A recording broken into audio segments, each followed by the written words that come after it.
Hello guys, a warm welcome to my channel. तो आज हम लोग रिफ्लेक्शन पढ़ेंगे। रिफ्लेक्शन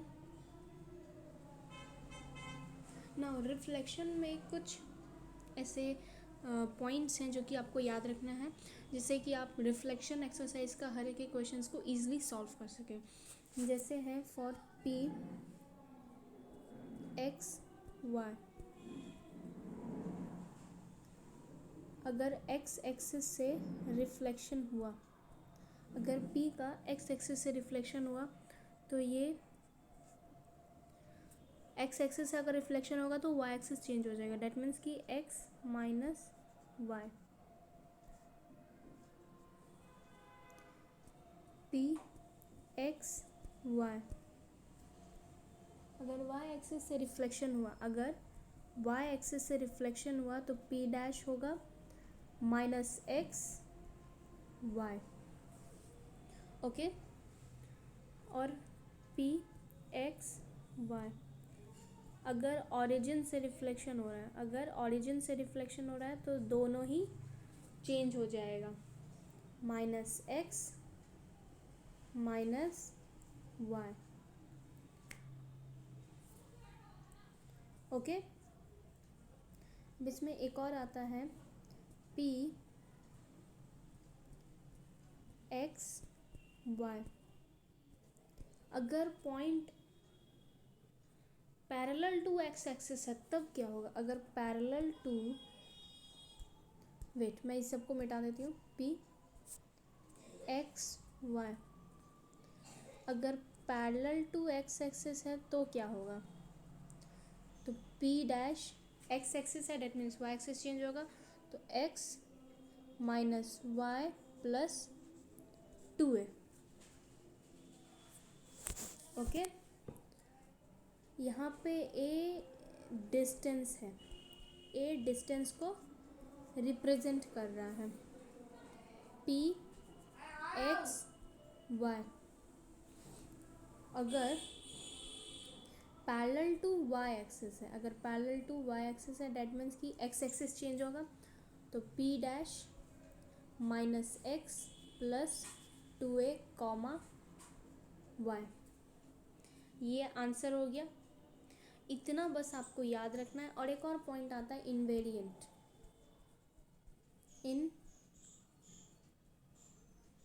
इनवेरिएंट क्या होता है? इनवेरिएंट एक छोटा सा सिंपल सा कंसेप्ट है कि सपोज ये लाइन है, यहाँ पे एक पॉइंट P है, ये पॉइंट का रिफ्लेक्शन होने के बाद उसी जगह पे इसकी इमेज बनती है, उसी पॉइंट पे इसका इमेज बनता है, तो उसे कहते हैं इनवेरिएंट। यहाँ पे ये पॉइंट P है और अगर इसी का यहीं पे, अगर यहीं पे इसका बना P डैश, अगर यहीं पे हुआ, ये हो गया इनवेरिएंट। यहाँ पे ये पॉइंट Q है और रिफ्लेक्शन होने के बाद यहीं पे ये Q डैश बन गया, Q डैश, तो इसको कहते हैं इनवेरिएंट। बस इतना छोटा सा कंसेप्ट आपको याद रखना है, आपका चैप्टर रिफ्लेक्शन कंप्लीट हो जाएगा ना। तो चलो इसका कुछ क्वेश्चंस देख लेते हैं। जैसे अभी एक क्वेश्चन है, क्वेश्चन नंबर 4, एक्सरसाइज 1 का क्वेश्चन नंबर 4।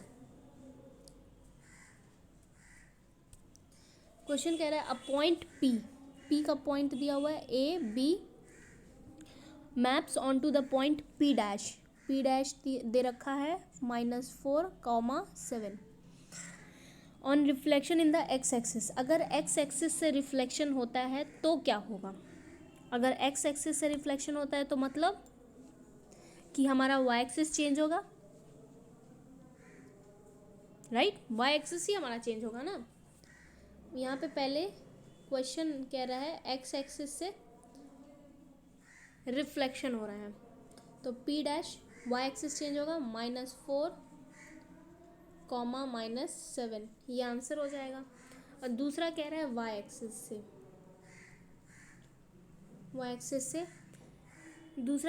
एक्सिस से अगर रिफ्लेक्शन हुआ तो एक्स एक्सिस चेंज होगा, तो माइनस 4,7, तो ये फाइनली क्या आएगा 4,7। यहाँ पे माइनस माइनस ये क्यों आया, क्योंकि एक माइनस ऑलरेडी दिया हुआ था और वाई एक्सिस में जब भी होता है तो एक्स एक्सिस में माइनस लग जाता है। एक फॉर्मूला वाला माइनस जो दिया हुआ था और एक क्वेश्चन में जो माइनस दिया हुआ था वो, इसलिए 4,7 हो गया। तो आपको माइनस का थोड़ा ध्यान रखना है, तभी आप इजीली क्वेश्चन बना सकते हैं। नाउ अब एक क्वेश्चन बना लेते हैं, question number 5। Question number 5, the point P -4 13, P दिया हुआ है -4, 13। वेट, मैं इसको अच्छे से लिख देती हूँ। क्वेश्चन नंबर 5 है, क्वेश्चन नंबर 5,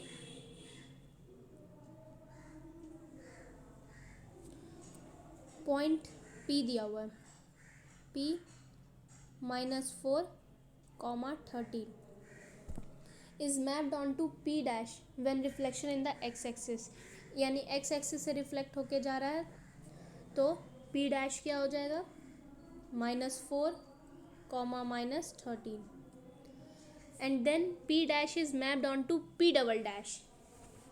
फिर P डैश जो होता है वो P डबल डैश बन जाता है जब रिफ्लेक्शन होता है वाई एक्सिस से। वाई एक्सिस से रिफ्लेक्शन होगा यानी एक्स एक्सिस चेंज होगा, डेट मीन्स यहाँ पे माइनस ऑलरेडी दिया हुआ है तो 4 हो जाएगा, 4, 13। ये आपका P dash P double dash coordinate हो गया। बस आपको यही याद रखना है कि एक्स एक्सिस पे होने पे क्या कहाँ पे साइन चेंज होता है और वाई एक्सिस होने पे कहाँ पे साइन चेंज होता है। ये अगर आप याद रखेंगे तो आपसे हर एक क्वेश्चन बन जाएगा रिफ्लेक्शन का। एक और क्वेश्चन बना लेते हैं, क्वेश्चन नंबर 10A बना लेते हैं। ये लास्ट क्वेश्चन है 10A। Okay, 10A, a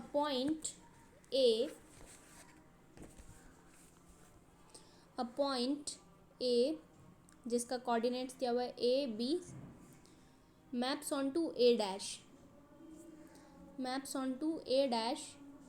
1/6 on reflection in the line AB which is parallel to the x-axis and is at a distance। तो यानी आपको इसके लिए सबसे पहले फिगर बनाना पड़ेगा। नाउ तो अब आप फिगर बना लेंगे, ठीक है। एक्स एक्सिस, ये एक्स कोऑर्डिनेट, ये वाई एक्स एक्सिस और वाई एक्सिस। अब इसमें दिया हुआ है A B is a line parallel to x axis. Okay, A B is line AB which is parallel to x axis and is at a distance 2 on the positive side of y axis। यहाँ पे A और B दिया हुआ है तो आपको distance यहाँ पे दिया हुआ है 2, डिस्टेंस यानी A आपको दिया हुआ है 2। हम फॉर्मूला में लिखवाए थे x - y + 2A, ये A यहाँ पे डिस्टेंस दिया हुआ है तो आप यहाँ पे फॉर्मूला लगा लो x - y + 2A, ये वाला फॉर्मूला लगाओ, बन जाएगा 1, -6 + 2 × 2, इसको ब्रैकेट क्लोज कर दो, 1 फिर -2 यानी A = 1 और B = -2। ये हो गया आपका, ये क्वेश्चन सॉल्व हो गया। अब ये इसी में दूसरा क्वेश्चन कह रहा है 2 on the negative side of the y axis. अब कह रहा है 2 on the negative side of y axis, यानी अब इसमें कह रहा है, ठीक है, 2 on the negative side of y axis, तो अब नेगेटिव साइड में डाल के आप लोग बना दीजिए, ठीक है। यानी कैसे बनाएंगे, यानी वहाँ पे माइनस कर देंगे, यहाँ पे जो है एक बार let me show you once, एक बार आप लोग को दिखा देते हैं। यहाँ पे इसको हम इरेज कर देते हैं।